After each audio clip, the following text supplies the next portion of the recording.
Olin 21.5. Taivas ja helvetti -ilmiön vuosijuhlassa, jos näin saa sanoa. Ja siellä Mäkeläisen Mika esitti haasteen. Haaste oli yksinkertainen, 1+1. Me tilattiin 100, Taivas plus helvetti lahjoitti toiset 100 ja me lahjoitettiin myös ne oma 100 Kalevan lukion abeille. Kun mä tajusin, että mä olin just tilannut 3,5 tonnilla kirjoja omaan piikkiin, niin fiilis oli aika kauhistunut.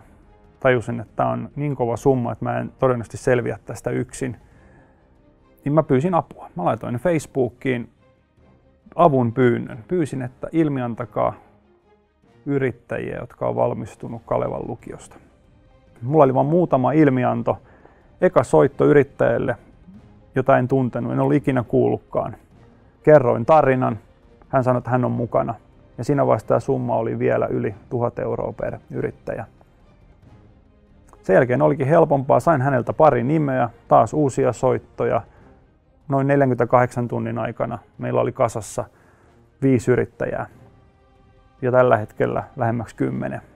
Ja miksi mä sen tein, niin mä ajattelin, että asia on niin kova juttu. Mulla on konkreettinen kohde, se oma lukio, mihinkä mulla on tunneside.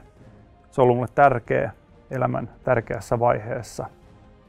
Ja yksinkertaisesti siitä syystä mä tein sen, että mä oon saanut sieltä niin paljon, niin mä halusin, että jos mä voin, niin mä haluan antaa jotakin myös takaisin. Ja mä tajusin, että tää on mahdollisuus vaikuttaa ihmisten elämään.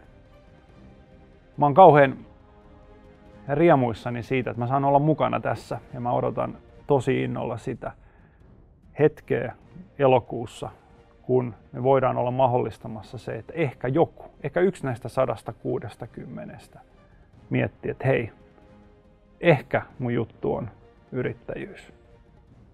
Se saa mut hymyilemään, saa mut odottamaan sitä, että kaikki on mahdollista.